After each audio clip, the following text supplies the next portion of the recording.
मागील भागात आपण पुण्याहून ओंकारेश्वराच्या आध्यात्मिक प्रवासाला सुरुवात केली. 700 किलोमीटरचा प्रवास, बदलणारे निसर्गरंग आणि प्रत्येक वळणावर वाढत जाणारी दर्शनाची ओढ. अखेर आम्ही पोहोचलो ओंकारेश्वराच्या पवित्र नगरीत, नर्मदा मातेच्या पवित्र तीरावर, जिथे निसर्ग, श्रद्धा, अध्यात्म याचा अद्भुत संगम पाहायला मिळतो. या भागात आपण अनुभवणार आहोत श्री ओंकारेश्वर ज्योतिर्लिंगाचं दिव्य दर्शन.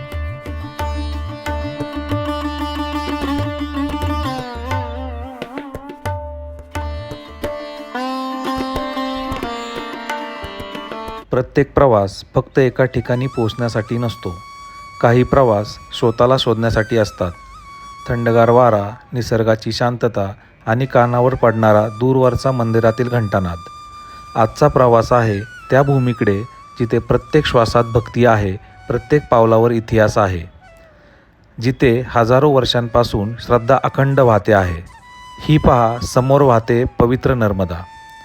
12 ज्योतिर्लिंगापैकी एक श्री ओंकारेश्वर, ओम या दिव्य स्वरूपाची साक्ष देणारं हे पवित्र बेट आणि त्याला अखंड कवेत घेऊन वाहणारी पुण्यसलिला नर्मदा.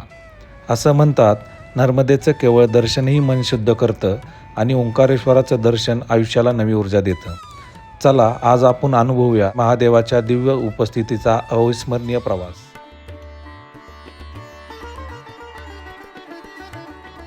हे गुड मॉर्निंग फ्रेंड्स, कसे आहेत तुम्ही? मी तुमच्या सर्वांचा मित्र रोहन जगताप, तुमच्या सर्वांचा आवडता रोहन जगताप व्लॉग्समध्ये सर्वांचे स्वागत करतो. मित्रांनो, आत्ता आपण आहोत ओंकारेश्वरला. तुम्ही माझा मागचा ट्रॅव्हलिंगचा आणि रोड ट्रिपचा व्हिडिओ बघितला आहे. मी काल पुण्यावरनं ओंकारेश्वर आणि उज्जैनला आलो आहे. तर कालचा जो व्हिडिओ आहे त्याच्यामध्ये आम्ही रोड ट्रिप म्हणजे पुण्यावरून ओंकारेश्वरला कसं आलो ते नर्मदा घाट हा परिसर दाखवण्याचा प्रयत्न केला आहे. आज आम्ही ओंकारेश्वराचं दर्शन घ्यायला चाललो आहे. तर आमचा सकाळी 7 ते 9चा स्लॉट आहे. आम्ही दर्शन बुकिंग केलेलं आहे. तर ते दर्शन बुकिंग कसं केलं आहे, तर एक दिवस आधी, म्हणजे ज्या दिवशी तुम्हाला दर्शन घ्यायचं आहे त्याच्या एक दिवस आधी तुम्ही त्यांची एक वेबसाईट आहे, त्या वेबसाईटवरती तुम्ही दर्शन बुक करू शकता. तर आम्ही सकाळी 7 ते 9चा स्लॉट बुक केलेला आहे. तर आमचं आत्ता दर्शन आहे. तर आम्ही इथून आता दर्शनाला चाललो आहे आणि ओंकारेश्वराचं दर्शन घेऊ. तर चला तुम्ही माझ्याबरोबर. तर तुम्हाला आज काय काय बघायला मिळेल ते मी तुम्हाला दाखवतो. सकाळी लवकर आम्ही श्री ओंकारेश्वराच्या दर्शनासाठी निघालो. दर्शनासाठी आम्ही एक दिवस आधीच ऑनलाईन 300चा स्पेशल दर्शन पास बुक केला होता. जिथून दर्शनाची रांग सुरू होते तिथेच एक काउंटर आहे. तिथे ऑनलाईन बुकिंग दाखवल्यानंतर आम्हाला दर्शनाचे पास मिळाले. त्यानंतर प्रत्येकाच्या हातात एक बँड बांधण्यात आला. सगळी प्रक्रिया अगदी सोपी आणि काही मिनिटातच पूर्ण झाली. हा बँड दाखवून आम्ही थेट स्पेशल दर्शनाच्या रांगेत प्रवेश केला.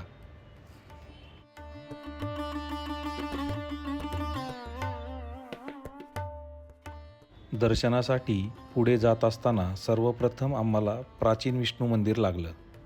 असं म्हणतात की ओंकारेश्वराच्या दर्शनापूर्वी प्रथम भगवान विष्णूचं दर्शन घ्यावं. मंदिराचं स्थापत्य खरंच अप्रतिम आहे. दगडावर केलेलं बारकाईनं कोरलेलं शिल्पकाम, प्रत्येक खांबावरील नक्षीकाम आणि मंदिराची रचना हे सगळं पाहताना त्या काळातील कारागिरांच्या कौशल्याचं मनापासून कौतुक वाटतं. आम्ही मंदिरात प्रवेश करून विष्णूंचं दर्शन घेतलं. तिथून पुढे जाताना वरून दिसणारा नर्मदा घाट आणि तिच्या कुशीत वसलेलं ओंकारेश्वर मंदिर हे दृश्य इतकं सुंदर होतं की काही क्षण आम्ही फक्त ते डोळ्यात साठवत उभे राहिलो.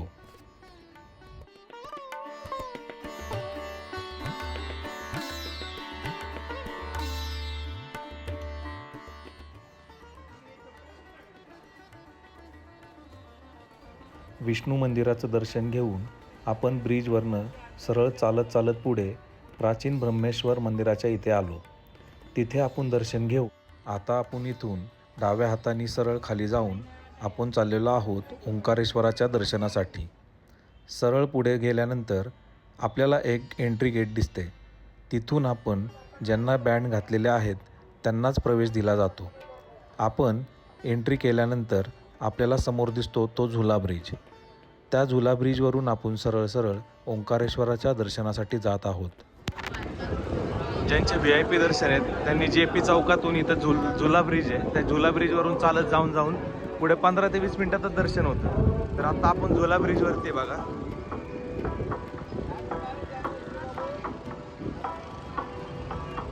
खाली नर्मदेचा घाट.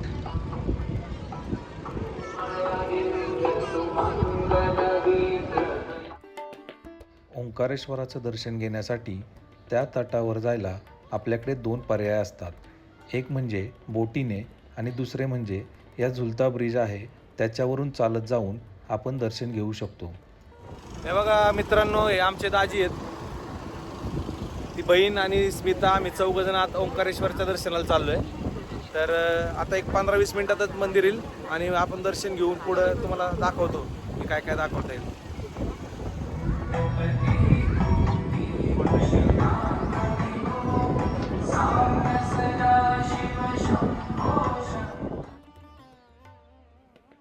झुला पूल क्रॉस करून आम्ही थेट दर्शन रांगेत प्रवेश केला.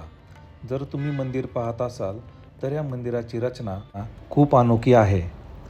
ओंकारेश्वर मंदिरातील सभामंडप सुमारे 60 भव्य दगडी खांबांवर उभा आहे आणि हे खांब साधारण 14 फूट उंच असल्याचे अनेक स्तोत्रांमध्ये नमूद आहे. या खांबांवर सुंदर कोरीव शिल्पकाम केलेले आहे. मंदिराच्या परिसरात प्रवेश केल्यानंतर दोन्ही बाजूंना प्रसाद, हार, फुलं आणि पूजेचं साहित्य विकणारी अनेक छोटी दुकानं दिसतात. याच दुकानांमध्ये महादेवाच्या पिंडीच्या विविध आकाराच्या सुंदर मूर्ती आणि स्मरणिका देखील पाहायला मिळतात.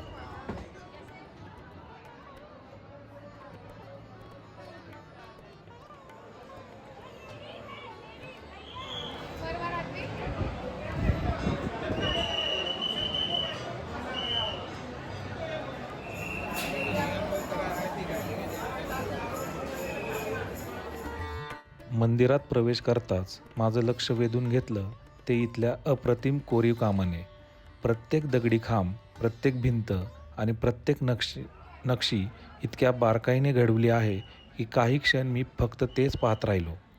या मंदिराचा सभामंडप मी सांगितल्याप्रमाणे 60 भव्य दगडी खांबांवर उभा आहे. प्रत्येक खांबांवर केलेलं सूक्ष्म शिल्पकाम त्या काळातील शिल्पकाराच्या विलक्षण कौशल्याची साक्ष देते. हे सगळं पाहताना मला खरंच आश्चर्य वाटलं, कारण आजच्या आधुनिक युगातही इतकं बारकाईचं काम करणं सोपं नाही. मग शेकडो वर्षापूर्वी आधुनिक साधनं नसताना त्यांनी हे एवढं सुंदर काम कसं केलं असेल, हा विचार मनात सतत येत होता. खरंच हे मंदिर फक्त दर्शनाचं ठिकाण नाही, तर आपल्या प्राचीन कलेचा आणि स्थापत्याचा एक जिवंत वारसा आहे. मंदिराच्या मुख्य गाभाऱ्यात प्रवेश करताच सर्वप्रथम नजरेत भरलं ते म्हणजे हे अप्रतिम दगडी नक्षीकाम. प्रत्येक कोरीव कलानुसार इतकी बारकाईने आणि सुंदरपणे घडवली आहे की ते पाहता क्षणी जिवंत आहे याचा भास होतो. त्या कलेचं सौंदर्य पाहतच राहावंसं वाटतं.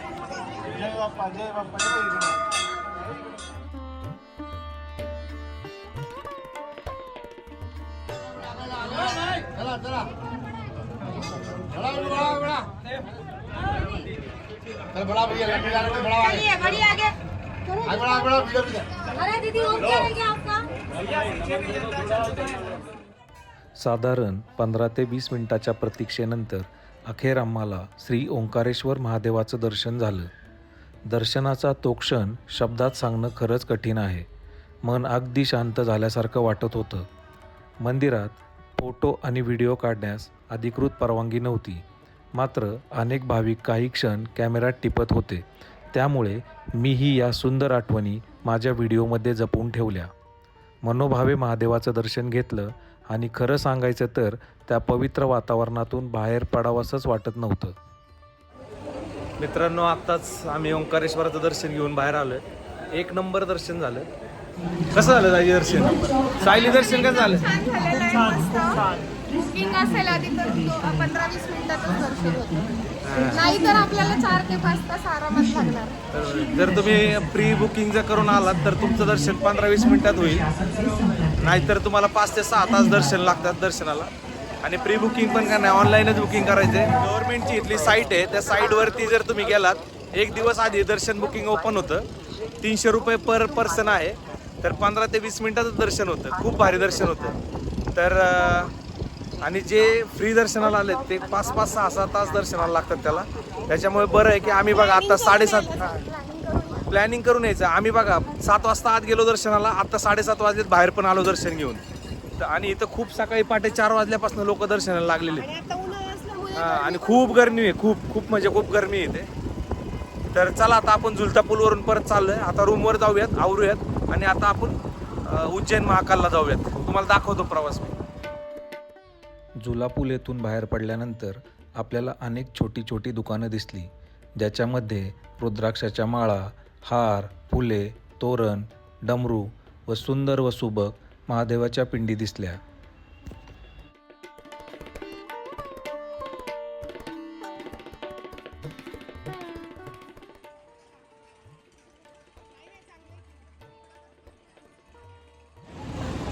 आता आम्ही खाली नर्मदा नदीमध्ये पाय आणि हे धुवायला चाललो आहे.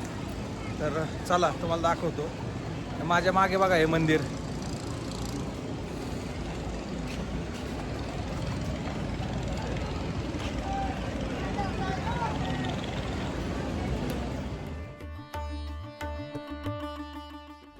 जर आपल्याला नर्मदा परिक्रमा करायची असल्यास येथील बोटी आपल्याला घेऊन जातात व पूर्ण या ओम आकाराचा जो एरिया आहे त्याला प्रदक्षिणा घालून पुन्हा आपल्याला आणून सोडतात व पर पर्सन 300 ते 400 रुपये ते घेतात.